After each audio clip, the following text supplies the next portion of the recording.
Jadi sebelum dimulai, dibacakan kami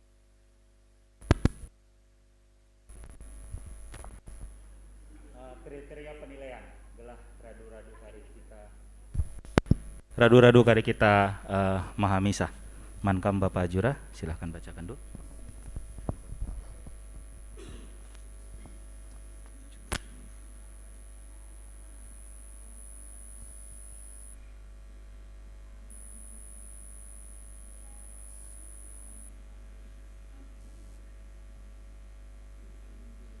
Enggak, nama juri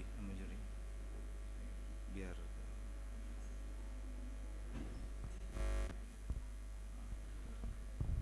Salam Rasmujo Takrina.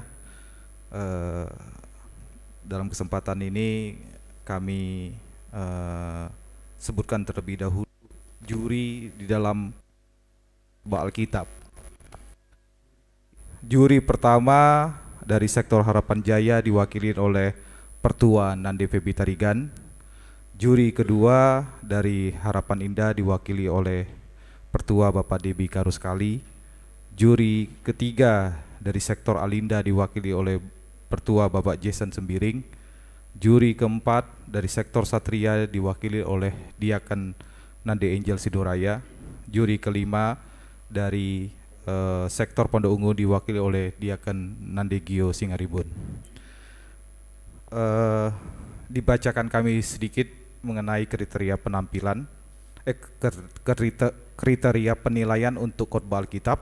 Kriteria penilaian ini ada 5 dengan masing-masing nilai terdiri dari 4 kualifikasi, yaitu 50, 100, 300, dan 500.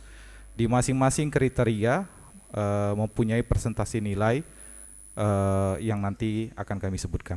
Yang pertama, kriteria pertama, penampilan. Juri akan menilai kepantasan dan kerapian penampilan takut.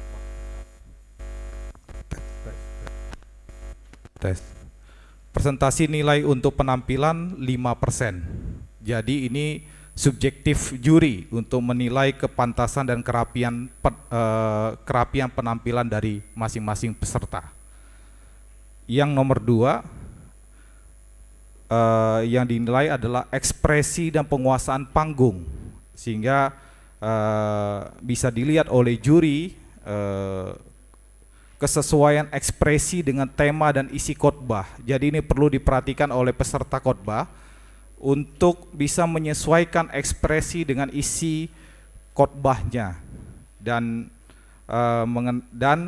penguasaan pentas atau panggung. Ini pun subjektif dari juri nanti menilai masing-masing. Terus yang ketiga, kriteria ketiga, intonasi suara. Perlu diperhatikan oleh peserta, kejelasan suara diharapkan bisa didengar oleh juri dan juga penonton. Kemudian tes bujur mah. Terus yang keempat, kemampuan untuk mengatur tinggi dan rendahnya suara yang dikeluarkan. Jadi peserta juga harus mampu mengatur tempo suara, tinggi dan rendahnya suara ketika memberikan khotbah itu harus bisa dilakukan karena nanti juri akan menilai. Yang keempat, penguasaan waktu. Khotbah paling lama dilakukan 15 menit. Mohon diperhatikan oleh peserta. Dan kelima adalah penguasaan materi, meliputi kesesuaian isi khotbah dengan tema dan teks. Isi khotbah harus sesuai dengan tema dan teks yang dipilih. Terus yang kedua, memuat contoh nyata aplikasi kehidupan sesuai dengan tema dan teks. Aplikasi kehidupan dapat diambil dari pengalaman pribadi atau orang lain. Jadi juri menilai adakah contoh aplikasi kehidupan di masing-masing peserta berkaitan dengan tema dan teks yang dipilihnya. Nah, jadi presentasi nilai untuk penampilan itu 5%, ekspresi dan penguasaan panggung 15%, yang ketiga intonasi suara 15%, yang keempat penguasaan waktu 25%, dan yang kelima penguasaan materi 40%. Semua penilaian subjektif dari masing-masing juri, tidak dipengaruhi oleh siapapun dan apapun. dan keputusan juri adalah mutlak yang tidak bisa diganggu gugat. Jadi apapun nilai yang diberikan oleh juri itulah yang menjadi acuan bagi kami panitia dalam menentukan nanti peringkat akhir urutan juara dari masing-masing peserta. Demikian kriteria penilaian, dan kami mengharapkan juri bisa menanyakan terlebih dahulu sebelum nanti peserta tampil mengisi khotbah, menyampaikan khotbah, tema dan teks apa yang diambil sama mereka, karena kan ada dua pilihan. Jadi peserta diberikan keleluasan untuk memilih salah satu dari dua tema dan teks yang sudah ditentukan oleh panitia. Demikian kriteria penilaian untuk khotbah Alkitab. Selanjutnya kami kembalikan lagi kepada ketua panitia. Bujur.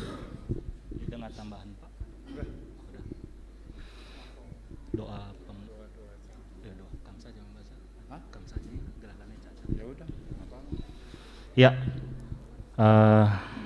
sebelum kita mulai acara kita, alangkah baiknya kita berdoa terlebih dahulu. Berdoa dibawakan oleh Petua Emeritus. Persilahkan kami Mankam Pertua. Ya, perpulungan sekelengi Tuhan, guna kita memulai lomba khotbah KKR di Baswari Sendah, guna menakan sie tetap kita mindugo keman Tuhan, gelah Tuhan si mereka kepentaran membanta, tapi lebih man anak-anak ta si peserta jadi khotbah Baswari Sendah. Maka guna sie mari si persada ukur teras sekitar toto. Tuhan dibata Bapa seringan nibas kini Rajaan Surga, tetap kami ngatakan bujur ku pada pendu oh Tuhan, ibas sigicap kami uga belina kelengati Tuhan tetap nemani kegeluhan kami. Sebebas cigar warinda oh Tuhan, kami anak-anak du tetap dengar meriah ukur. Ibas kami ndalani kegiatan-kegiatan sini lakukan di tengah-tengah runggun GPKP Harapan Indah Enda. Ngumputi perseni ibas warisi sendin lebih singgo ilakokan, makanya ibas warisi sendah ilakokan kamenda perlombaan khotbah KKR silakokan bahasa jenari kari ilanjutkan ku ngerengget ibas permata nari. Ibas yenda kerina la bolit gegeh la bolit pemetek ibas kami kerina dilar kena bas kami lari Tuhan. Maka sampati ajarindu kami terlebih-lebih jadi ikut peserta ibas perlombaan nenda, Tuhan tetap si mereka ketenangan manbana, Tuhan tetap si mereka damai sejahtera manbana, gelah arah sie ia pe banci ibas ia melakukan teknik khotbah ibas wari sendang baci lakukan lalu menghuli bagi singena ati Tuhan.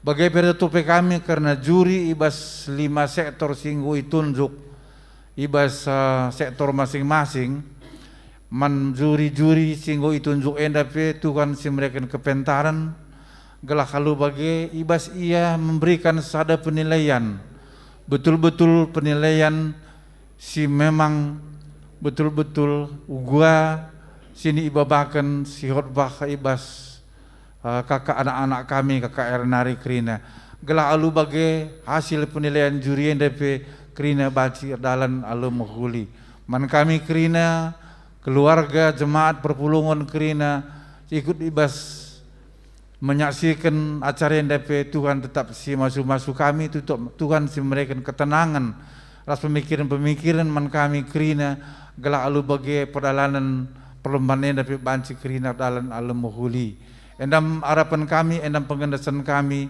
sebab roh kami arah anak Tuhan kami Yesus Kristus Tuhan ras juru selamat kami singgeloh terpuji kami Tuhan. Haleluya. Amin.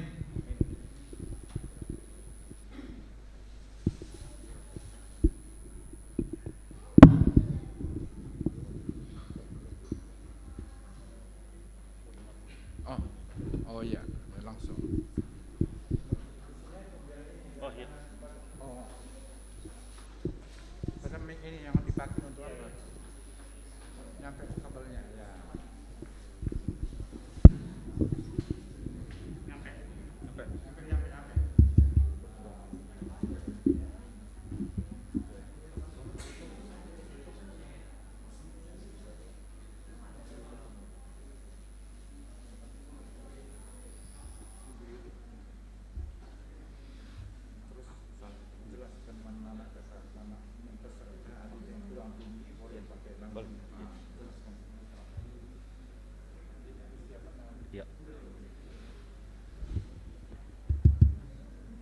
Ya, sambil menunggu YouTube, di sini ada tambahan kalau nanti kurang tinggi nanti bisa dibantu sama panitia untuk supaya adik-adik nanti kalau misalnya nggak sampai bisa tambahan tangga.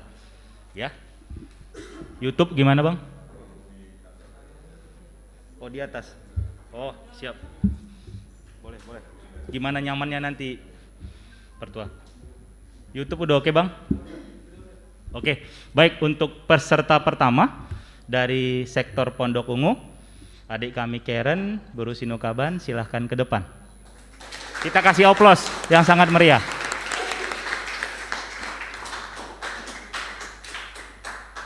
Gimana, kamu nyaman aku? Langsung sini aja. Ya.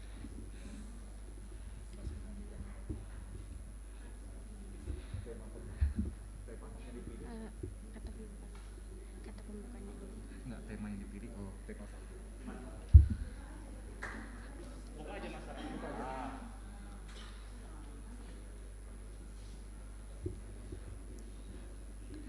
Shalom Majojua, membantah Krina, yang saya hormati para dewan juri, orang tua, dan yang saya kasihi teman-teman sekalian. Perkenalkan, nama saya Kairena Gracia Berusinukaban, KKR kelas tanggung dari sektor Pondok Ungu. Dalam kesempatan ini, saya ingin menyampaikan khotbah dengan tema kreatif merawat lingkungan menuju kesejahteraan umat yang diambil dari Mazmur 19 ayat 1 sampai 7. Saya akan membacakan bahan kita hari ini untuk kita semua. Mazmur 19 ayat 1 sampai 7. Kemuliaan Tuhan dalam pekerjaan tangannya dan dalam Tauratnya. Untuk pemimpin biduan, Mazmur Daud. Langit menceritakan kemuliaan Allah, dan cakrawala memberitakan pekerjaan tangannya. Hari meneruskan berita itu kepada hari, dan malam menyampaikan pengetahuan itu kepada malam. Tidak ada berita dan tidak ada kata. Suara mereka tidak terdengar, tetapi gema mereka terpancar ke seluruh dunia, dan perkataan mereka sampai ke ujung bumi. Ia memasang kemah di langit untuk matahari, yang keluar bagaikan pengantin laki-laki yang keluar dari kamarnya. Girang bagaikan pahlawan yang hendak melakukan perjalanannya. Dari ujung langit ia terbit, dan ia beredar sampai ke ujung yang lain. Tidak ada yang terlindungi dari panas sinarnya. Allah telah merancangkan dan mengerjakan segala ciptaannya teramat baik.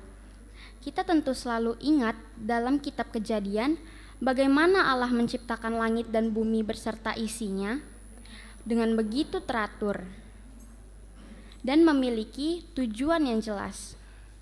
Tahap-tahap Allah menciptakan pun sungguh amat takjub. Kita manusia diciptakan pada hari ke-6. Setelah terlebih dahulu Allah menyediakan kebutuhan manusia seperti cakrawala, hewan, dan tumbuhan. Bisa dibayangkan bagaimana jika manusia duluan yang diciptakan?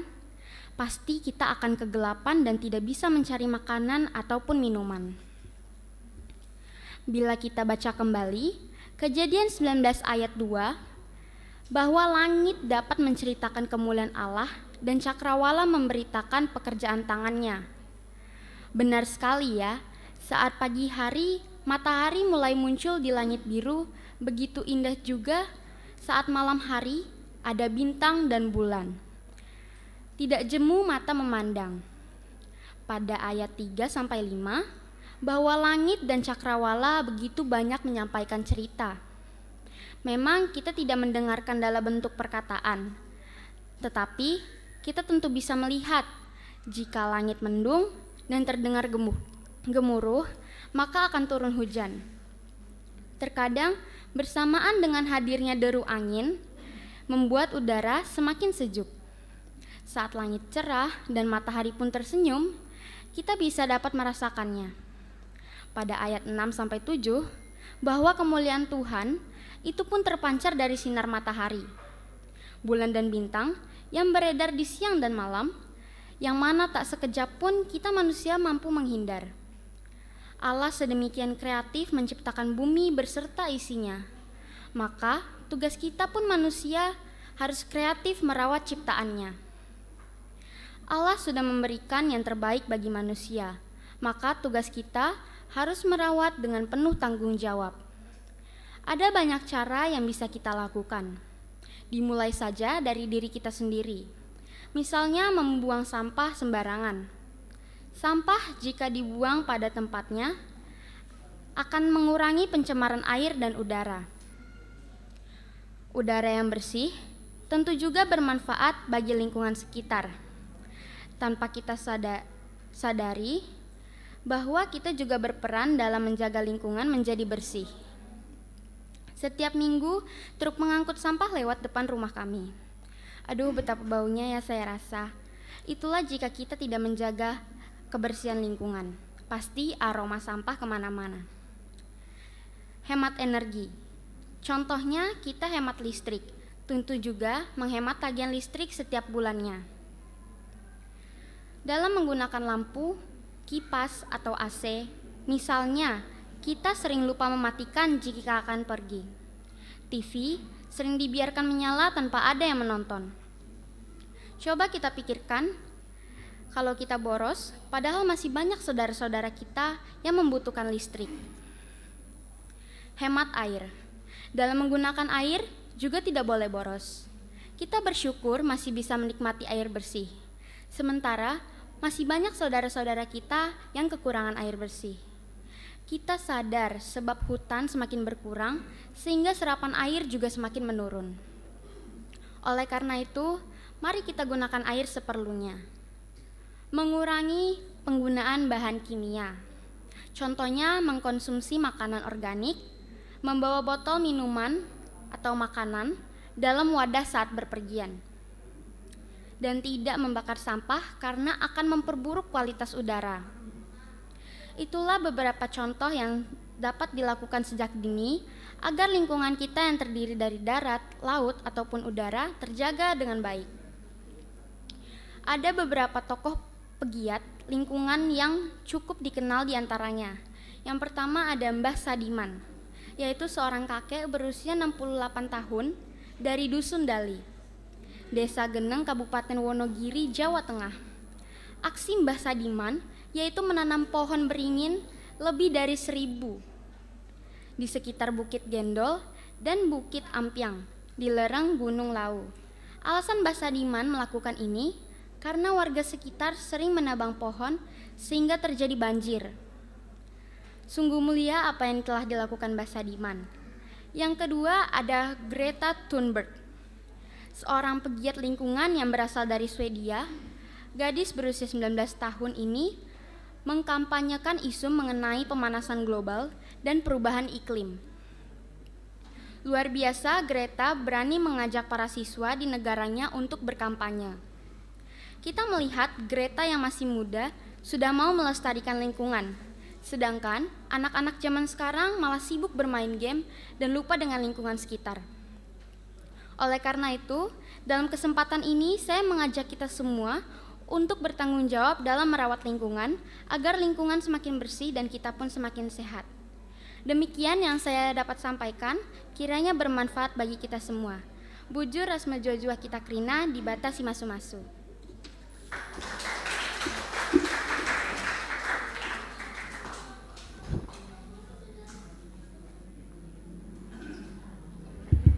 Ya, kita kasih aplaus sekali lagi untuk Karen.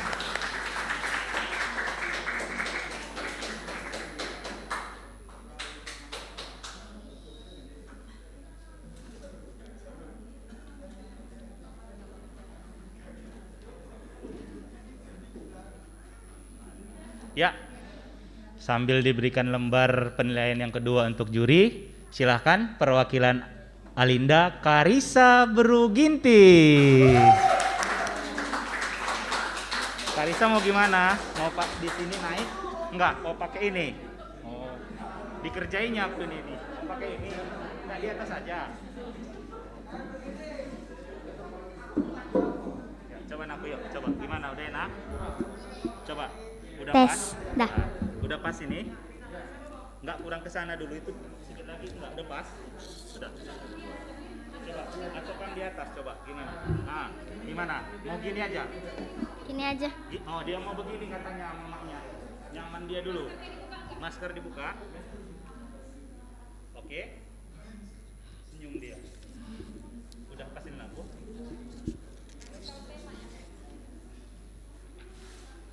Shalom semuanya. Perkenalkan, nama saya Karisa dari sektor Alinda. Apa kabarnya hari ini? Kalau saya tanya apa kabarnya, jawabnya luar biasa. Yes, yes, yes. Amin. Saya tanya ya, apa kabarnya hari ini semuanya? Amin. Tema kita hari ini adalah kreatif merawat lingkungan menuju kesejahteraan umat yang diambil dari Mazmur 19 ayat 1 sampai 7. Mari kita buka Alkitab kita di Mazmur 19 ayat 1 sampai 7. Saya akan membacakannya. Kemuliaan Tuhan dalam pekerjaan tangannya dan dalam Tauratnya, untuk pemimpin biduan Mazmur Daud. Langit menceritakan kemuliaan Allah dan cakrawala memberitakan pekerjaan tangannya. Hari meneruskan berita itu kepada hari, dan malam menyampaikan pengetahuan itu kepada malam. Tidak ada berita yang tidak ada kata.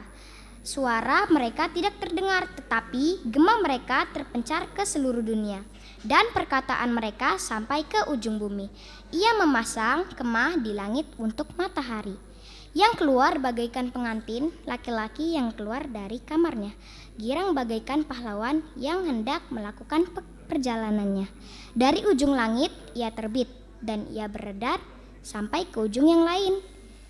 Tidak ada yang terlindung dari panas sinarnya. Kemuliaan Tuhan dalam pekerjaan tangannya dan dalam Tauratnya.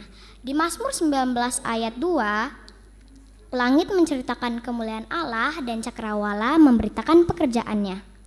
Hari ini kita akan membahas tentang pentingnya melestarikan dan menjaga air agar tetap terjaga kelestariannya. Kenapa air berguna bagi tubuh kita? Air banyak manfaatnya. Air berguna bagi kita. Air bisa untuk minum. Air bisa untuk mandi. Nah, itu sebagian dari kegunaan air bagi tubuh kita. Jadi, air merupakan salah satu kebutuhan pokok bagi makhluk hidup. Tanpa adanya air, makhluk hidup tidak akan bisa hidup di dunia. Tahukah kalian, di dalam tubuh kita terdapat 60-70% kandungan air. Nah, jadi kebayangkan kalau tubuh kita kekurangan air, tubuh kita bisa kering. Seperti aku jarang minum air. Jadi tubuh aku jadi kering dan suara aku jadi serak. Oleh sebab itu, kita sebagai manusia penting bagi kita untuk melestarikan dan menjaga air bersih. Bagaimana cara menjaga kelestarian air? Yaitu dengan melakukan pengelolaan air yang baik seperti penghematan, tidak membuang sampah dan limbah yang dapat membuat pencemaran air sehingga dapat mengganggu ekosistem yang ada. Di Mazmur 19 ayat 2, langit menceritakan kemuliaan Allah dan cakrawala memberitakan pekerjaannya. Tuhan menciptakan alam semesta dan seisinya dengan maksud Tuhan dan rencana dalam memelihara kehidupan dunia. Karena itu, kita harus percaya bahwa yang Tuhan rencanakan bagi masa depan itu sangat indah. Seperti yang diungkapkan oleh pemazmur, "Dan bagiku betapa sulitnya pikiranmu ya Allah, betapa besar jumlahnya. Jika aku mau menghitungnya, itu lebih banyak daripada pasir." Mazmur 139 ayat 17 sampai 18a. Ada ide yang cemerlang dan luar biasa di balik segala sesuatu yang terjadi di dunia ini. Dan ide itu berasal dari pikiran Tuhan sendiri. Tidak hanya itu teman-teman, Tuhan juga mengatur perputaran musim dan cuaca. Bulan, matahari, bintang pun tunduk kepadanya. Mereka juga mengerjakan tugasnya masing-masing. Betapa luar biasa ya teman-teman Tuhan kita. Melestarikan air berarti menjaga kehidupan. Istilahnya yang sering kita dengar yang mengisyaratkan bahwa keberlangsungan hidup setiap makhluk bergantung kepada keberadaan air di bumi. Perilaku melestarikan lingkungan saat ini merupakan upaya yang sedang digencarkan seluruh dunia, termasuk pada organisasi Perserikatan Bangsa-Bangsa atau PBB pada sidang umum tanggal 22 Desember 1992 di Rio de Janeiro, Brasil menetapkan tanggal 22 Maret sebagai peringatan Hari Sedunia atau World Day of Water. Adanya hari peringatan ini bertujuan untuk membangkitkan kepedulian publik terhadap air bersih. Lalu, apa yang bisa kita lakukan di lingkungan kita? Banyak sekali. Setiap dari kita bisa berperan di perilaku kita sehari-hari dalam merawat lingkungan. Yang pertama, menghemat penggunaan air. Hal ini dapat dilakukan dengan cara tidak mengisi bak air sampai tumpah, mencuci pakaian menggunakan air secukupnya, dan memakai bekas air cucian untuk menyiram piring kotor yang hendak dicuci. Yang kedua, mendaur ulang limbah terlebih dulu sebelum membuangnya agar tidak mencemari lingkungan. Air yang keruh akibat limbah menjadi faktor utama langkanya air bersih.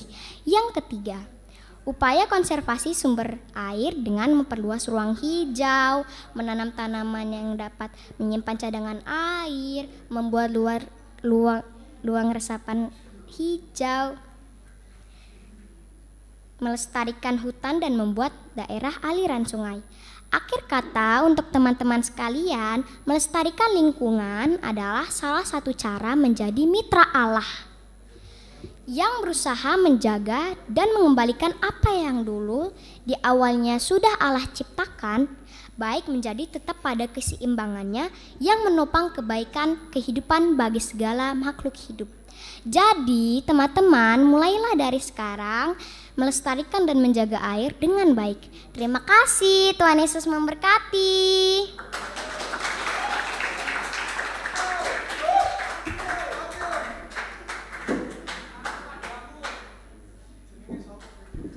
Ya, kita kasih aplaus sekali lagi buat Bro Ginting.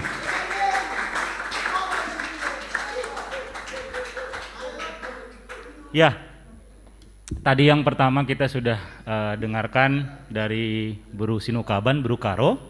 Kedua, Bro Ginting. Yang sekarang kita dengarkan kembali dari Bro Sitepu, Teresia Carolina Bro Sitepu. Kasih aplaus yang sangat meriah.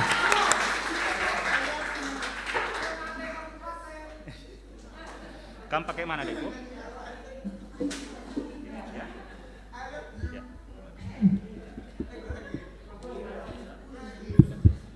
Udah.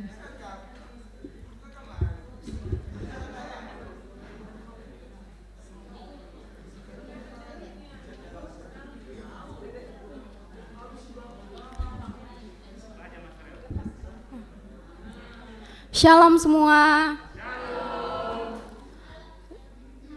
Yang saya hormati dan saya kasihi untuk Dewan Juri, Mam Redan Moria, anak KKR, serta semua yang ada di ruangan ini.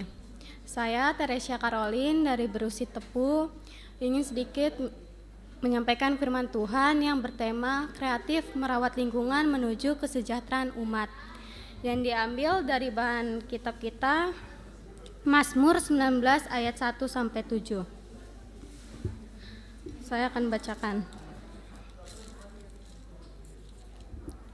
Kemuliaan Tuhan dalam pekerjaan tangannya dan dalam Tauratnya. Untuk pemimpin biduan Mazmur Daud. Langit menceritakan kemuliaan Allah dan cakrawala memberitakan pekerjaan tangannya. Hari meneruskan berita itu kepada hari dan malam menyampaikan pengetahuan itu kepada malam. tidak ada berita dan tidak ada kata. Suara mereka tidak terdengar. Tetapi gema mereka terpencar ke seluruh dunia, dan perkataan mereka sampai ke ujung bumi. Ia memasang kemah di langit untuk matahari, dan yang keluar bagaikan pengantin laki-laki yang keluar dari kamarnya. Girang bagaikan pahlawan yang hendak melakukan perjalanannya. Dari ujung langit ia terbit dan ia beredar sampai ke ujung yang lain. Tidak ada yang terlindung dari panas sinarnya. Tuhan menciptakan manusia memiliki maksud dan tujuan tertentu. Tentu saja ada maksud dari mengenai alam semesta yang diciptakannya. Tuhan menciptakan kita pada hari yang terakhir, karena kita adalah ciptaannya yang paling spesial. Jika kita telah hadir di dunia ini, maka kita bisa langsung menikmati keindahan alam semestanya. Bayangkan jika manusia yang diciptakan terlebih dahulu, baru langit dan bumi. Maka kita tidak bisa melihat apapun, bahkan melihat keindahan matahari, bulan, dan bintang saja tidak bisa. Tumbuhan, hewan, dan karang-karang yang di laut adalah ciptaan Tuhan yang ada di muka bumi. Semua ciptaan Tuhan itu menceritakan tentang kemuliaan dan kebesaran Allah. Ciptaan Tuhan itu harus kita rawat dan jaga. Menjaga lingkungan bukan hanya sekadar di rumah, melainkan kita bisa terapkan di gereja ataupun lingkungan masyarakat. Sebagai remaja Kristen, apa sih yang harus kita lakukan agar tetap bisa merawat lingkungan?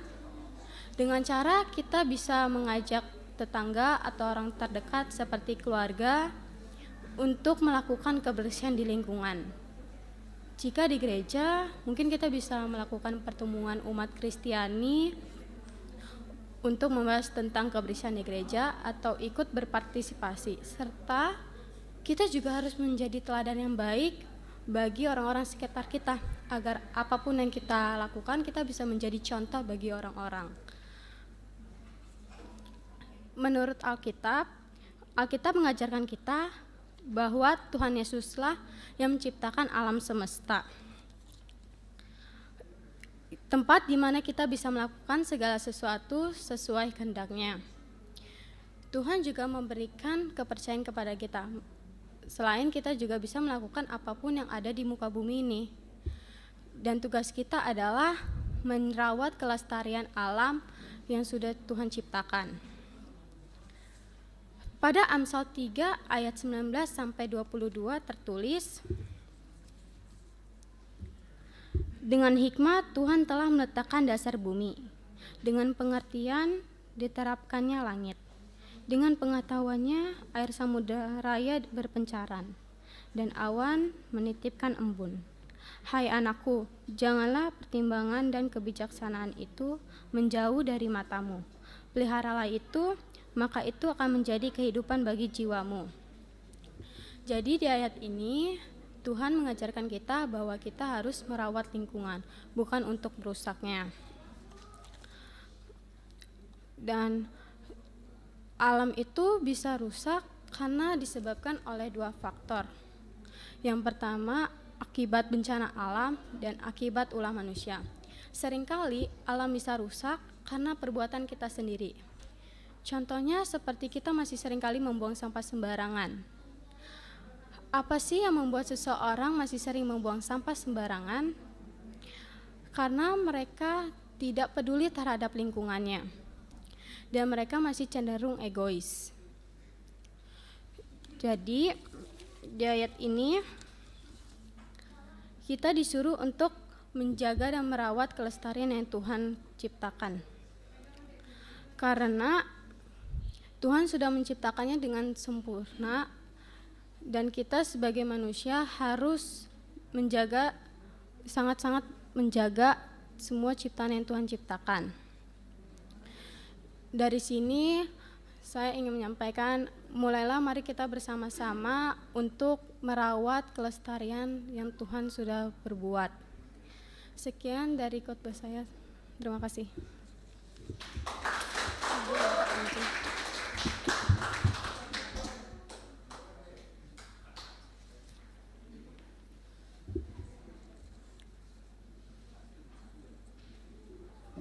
Ya, kita kasih aplaus sekali lagi untuk Bruce Tepuh.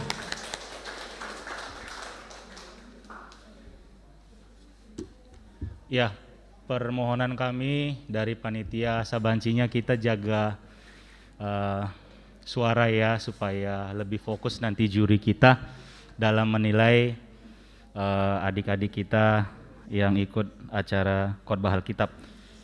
Ya, sekarang dipersilahkan untuk peserta keempat. Ini Buru Karo lagi nih. Serena Raquel Rezekinta Berubarus. Kayak mana nak? Punya dari sini kan atau ini? Hah? Pakai ini?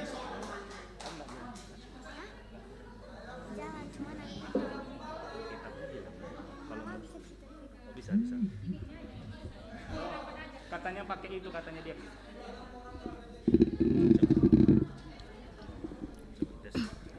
Tes. Udah bisa? Dah. Pas? Dah. Udah, oke, sama sini ya.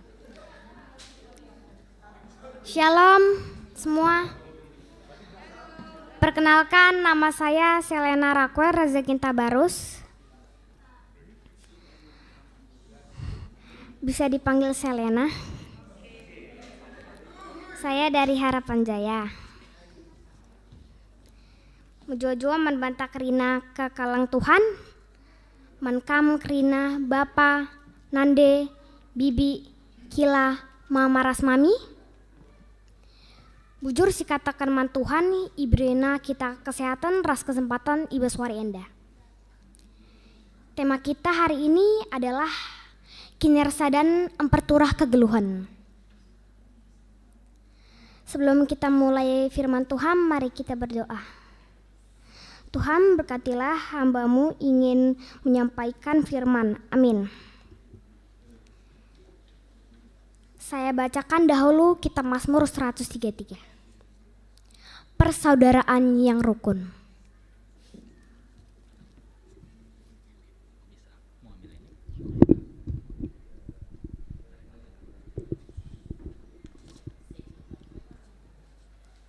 Sungguh alangkah baiknya dan indahnya apabila saudara-saudara diam bersama dengan rukun. Seperti minyak yang baik di atas kepala, meleleh ke janggut. Yang meleleh ke janggut Harun dan ke leher jubahnya. Seperti embun gunung Hermon yang turun ke atas gunung-gunung Sion. Sebab kesanalah Tuhan memerintahkan berkat, kehidupan untuk selama-lamanya.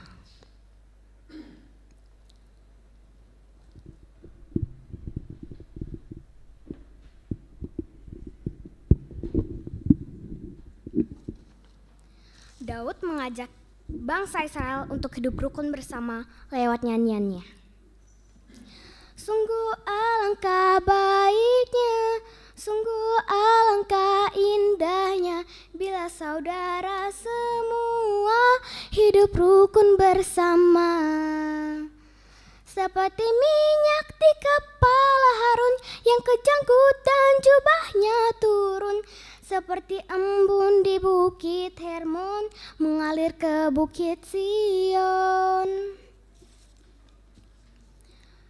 Daud mengajak bangsa Israel karena mungkin bangsa Israel tidak tahu bahwa hidup rukun itu indah.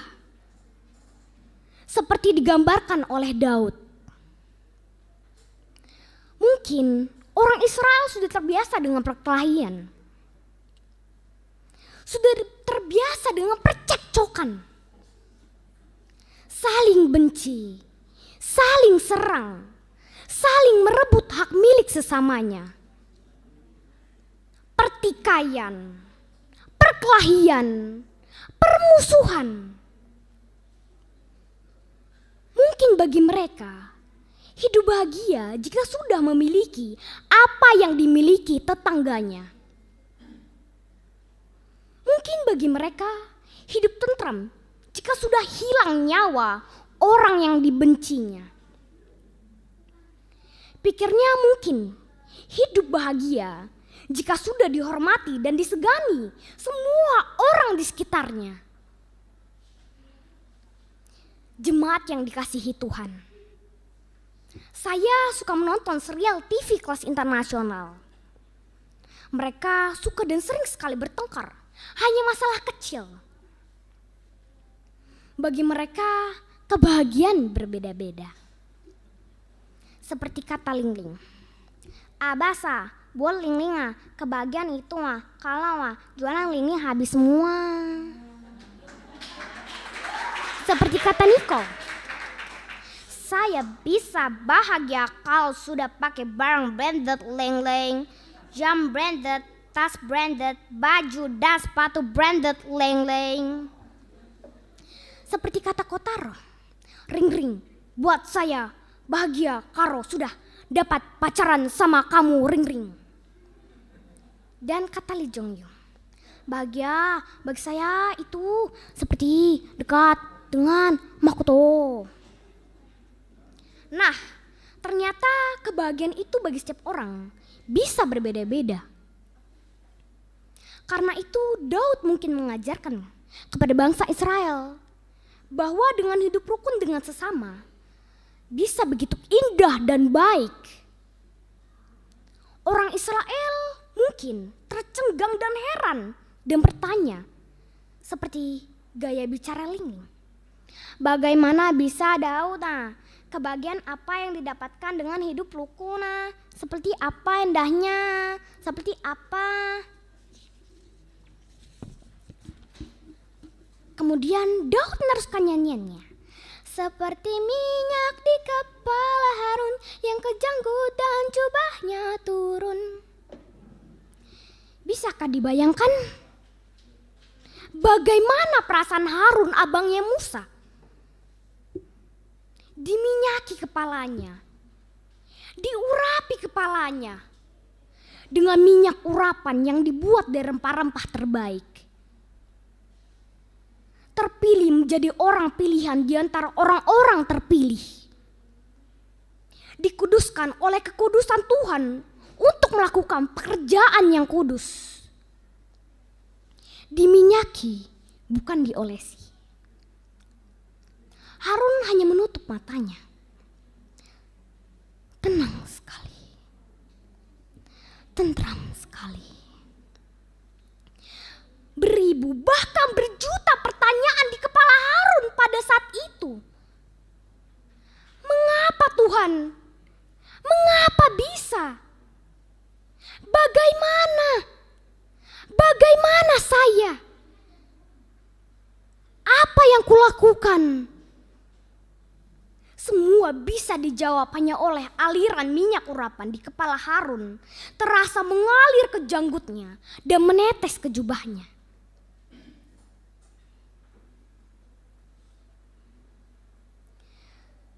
Tenang, hening, tentram. Mungkin gemetar. Kakinya berubah lemas. Kepalanya tertunduk dan tak sanggup menatap ke langit dengan air mata bercucuran. Dalam hatinya, pertolonganku datang lewat Harun. Mungkin yang sanggup dia lakukan hanya mengucap syukur dan berterima kasih pada Tuhan. Orang yang memandang Harun saja begitu. Bagaimana perasaan Harun? Bukan hanya kakinya yang gemetar. Hatinya terguncang hebat oleh pertanyaan dan mungkin penolakan. Kekudusan hadirat Tuhan mampu menahan semua badai dan guncangan itu.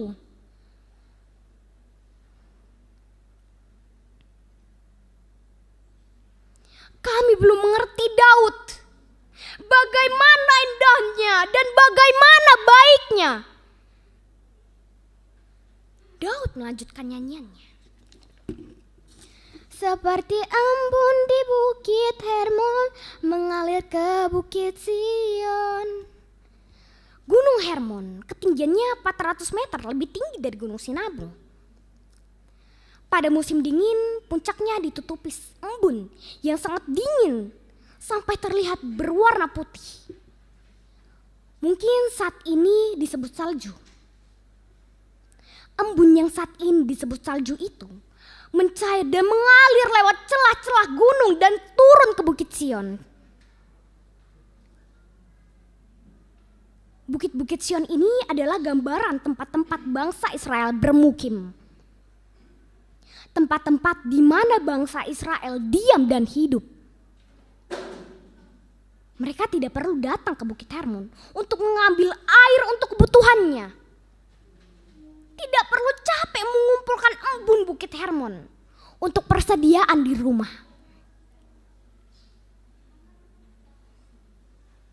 Cukup diam saja di kediamanmu. Jangan berebut, jangan khawatir, jangan takut. Embun Bukit Hermon akan menghampirimu, mencukupkan kebutuhan rumah tanggamu, menyegarkan jiwamu saat penat dan gerah,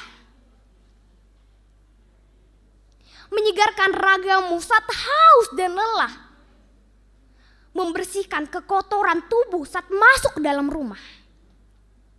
Demikian jugalah terjadi saat saudara-saudara semua hidup rukun bersama.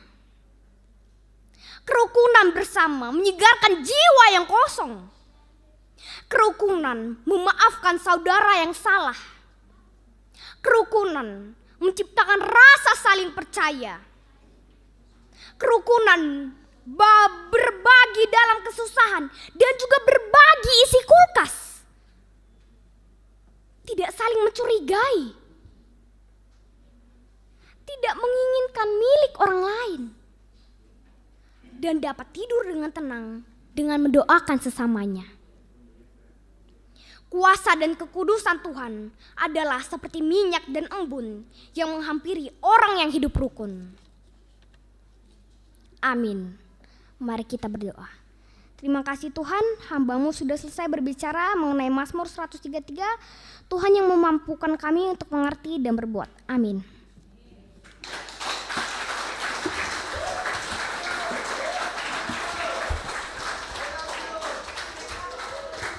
Ya, kita kasih aplaus sekali lagi buat Buru Barus.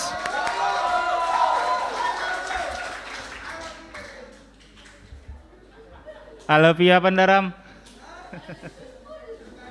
Oh, Bro Karo ya. Iya. Memang Bro Karo the best Pandaram. Ya, sekarang kita panggil peserta terakhir kita. Adik kami Samuel Adenayo Sembiring.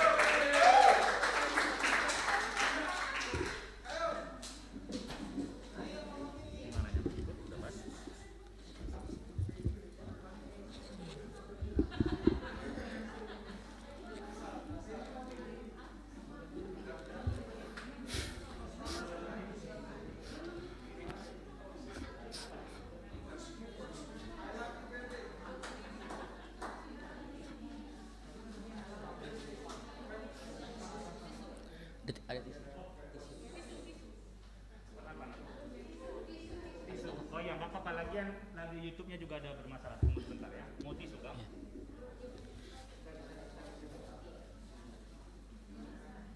Oh, udah ada. Udah ada.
Nggak apa.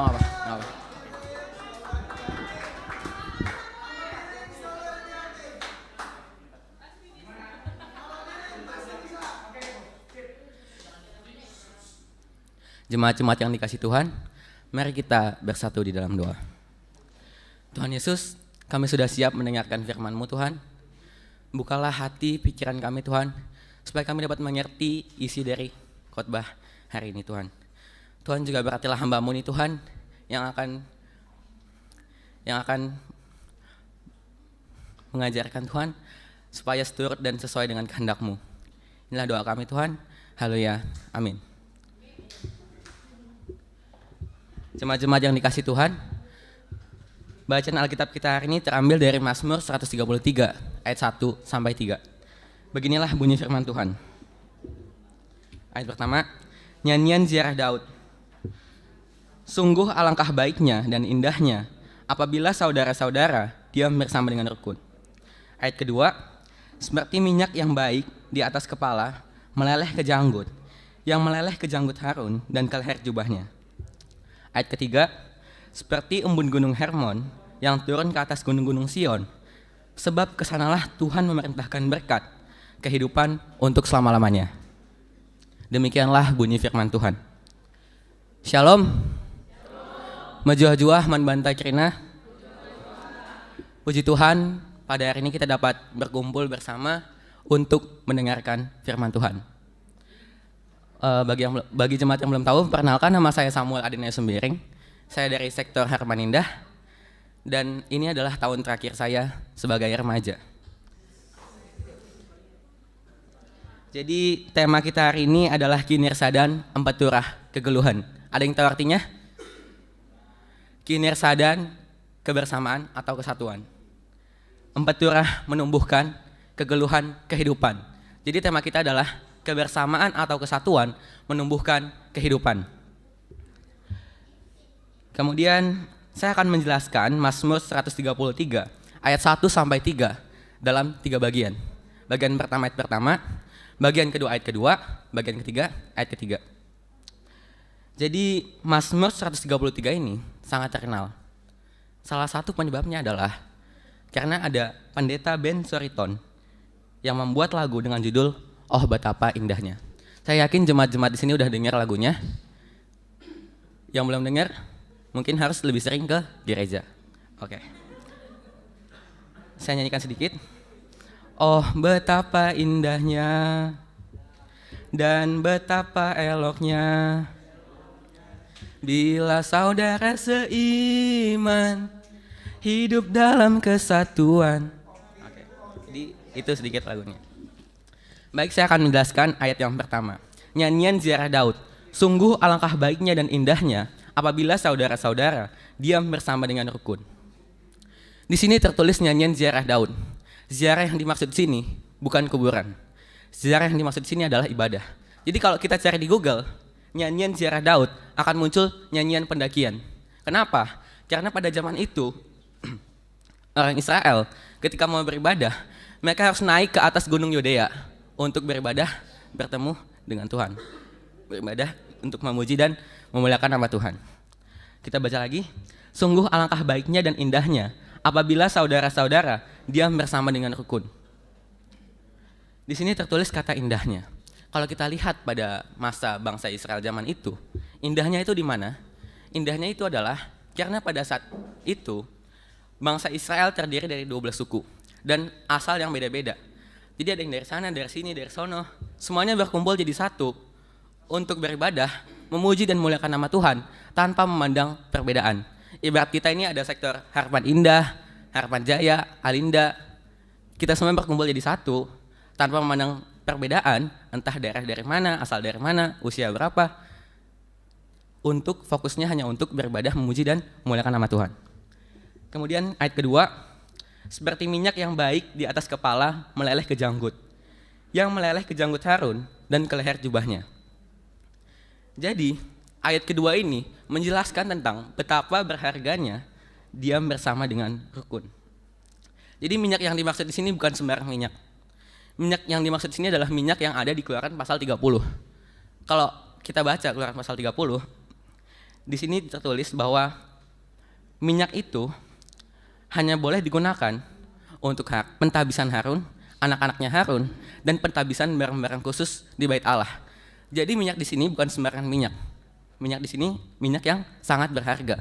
Kalau ada orang Israel yang memakai minyak ini untuk kepentingan yang lain yang selain saya sebutkan tadi, maka orang itu harus dibinasakan dari antara bangsa Israel. Jadi minyak ini sangat berharga seperti diam bersama dengan rukun. Ayat ketiga, seperti embun gunung Hermon yang turun ke atas gunung-gunung Sion. Sebab kesanalah Tuhan memerintahkan berkat kehidupan untuk selama-lamanya. Kalau kita lihat secara realistis, embun gunung Hermon ini kelihatannya nggak mungkin turun ke atas gunung-gunung Sion. Kenapa? Karena jarak dari gunung Hermon ke gunung-gunung Sion 331,1 km. Jadi, embun yang dimaksud di sini kita anggap sebagai penggambaran, perumpamaan. Embun yang dimaksud di sini adalah kesegaran. Jadi embun gunung Hermon menyegarkan makhluk hidup di sekitarnya dan dampaknya terasa sampai jauh, sampai ke gunung-gunung Sion. Kemudian kalau kita lihat,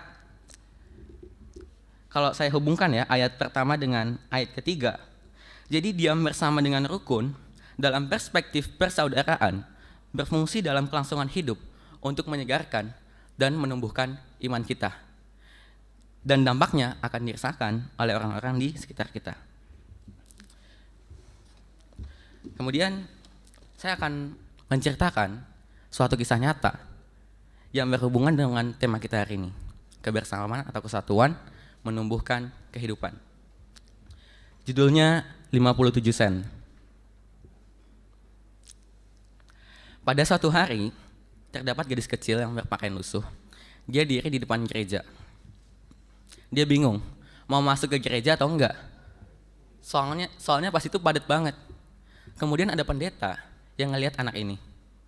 Pendeta ini langsung gandeng tangannya, dibawa masuk, dicariin tempat duduk, supaya anak ini bisa ikut ibadah sama teman-temannya yang lain. Anak gadis ini seneng banget, karena setelah menanti sekian lama, akhirnya dia bisa ibadah bareng sama teman-teman yang lain.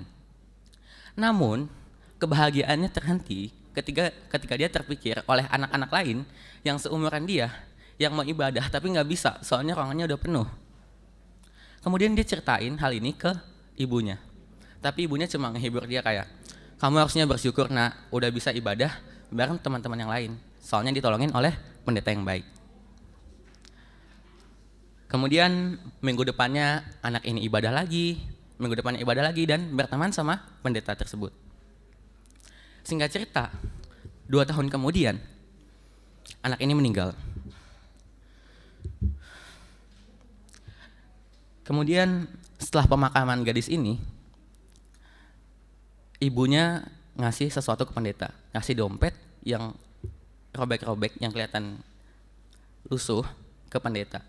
Ternyata dalam dompet itu ada uang berisikan 57 sen dan kertas yang bertuliskan untuk pembangunan gereja. Jadi rupanya selama 2 tahun ini anak itu selalu menyisihkan uangnya, menabung untuk pembangunan gereja. Pendeta ini pun tersentuh hatinya. Dia pulang sambil terharu dan ngeceritain ke semua jemaat. Jemaat pun tergugah hatinya. Mereka bergumul dan bersatu tekad untuk membangun gereja.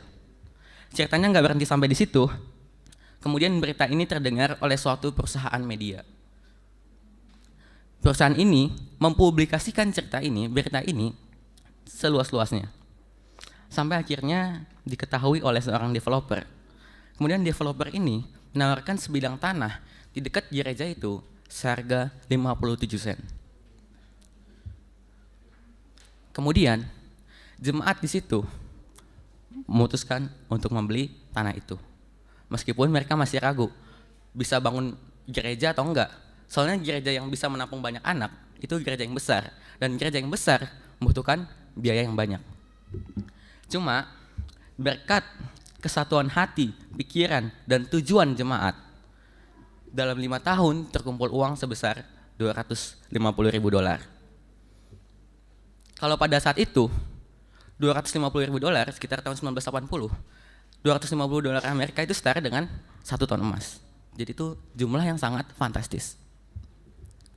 Kemudian sekarang gereja itu sudah terbentuk dan dapat dipastikan semua anak bisa gereja tanpa takut kehabisan tempat.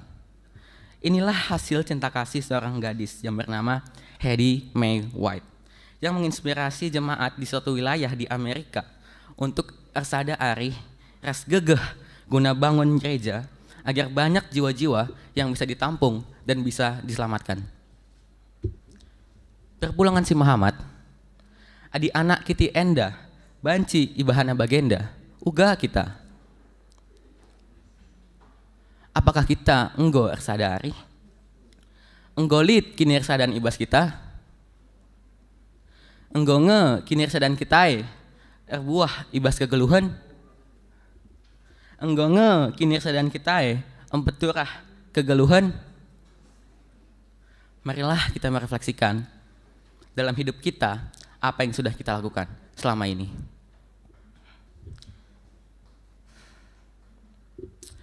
Karena itu, jemaat-jemaat yang terkasih, mari kita bersama-sama memperkuat kinerja dan kita. Kita sehati, kita sepikir, berjuang membangun gereja kita. Agar gereja ini dapat menampung banyak orang, sehingga banyak jiwa-jiwa yang bisa terselamatkan. Maka nande bapa, ama mami, bengkila, bibi, bagepet turang rasenina, mari si persada arihta, kiti kiara rasen merambis buahna. Tetapi adi ersada kita belang rasenta rah merambisna buahna. Terpujilah nama Tuhan, mari kita bersatu dalam doa. Tuhan Yesus, kembali kami datang ke hadirat-Mu Tuhan, kami mengucap syukur Tuhan. Tuhan, berkatilah Tuhan supaya firman-Mu nyata dan bekerja dalam hidup kami. Inilah doa kami Tuhan. Haleluya. Amin.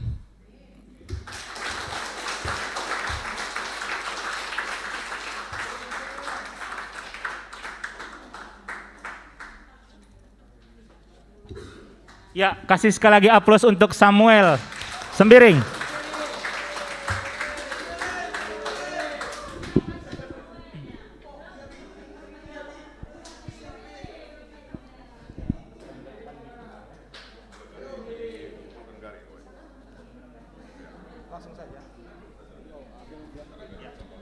Baik, untuk itu acara perlombaan khotbah Alkitab sudah selesai. Sekarang kita masuk ke ngerengget. Kami mintakan untuk kita kasih aplaus dulu lah untuk acara khotbah Alkitab kita sudah berjalan dengan baik. Sekarang untuk ngerengget kami minta perwakilan masing-masing sektor untuk mengambil nomor undian. Urutan tampil. Boleh. Pondok Ungu, Alinda, Harapan Indah, Satria dan Harapan Jaya. Kami undang dulu ke depan. Dan sekalian untuk peserta ngerengget bisa ambil di sebelah kiri saya. Untuk para peserta ngerengget silakan ambil di kiri saya.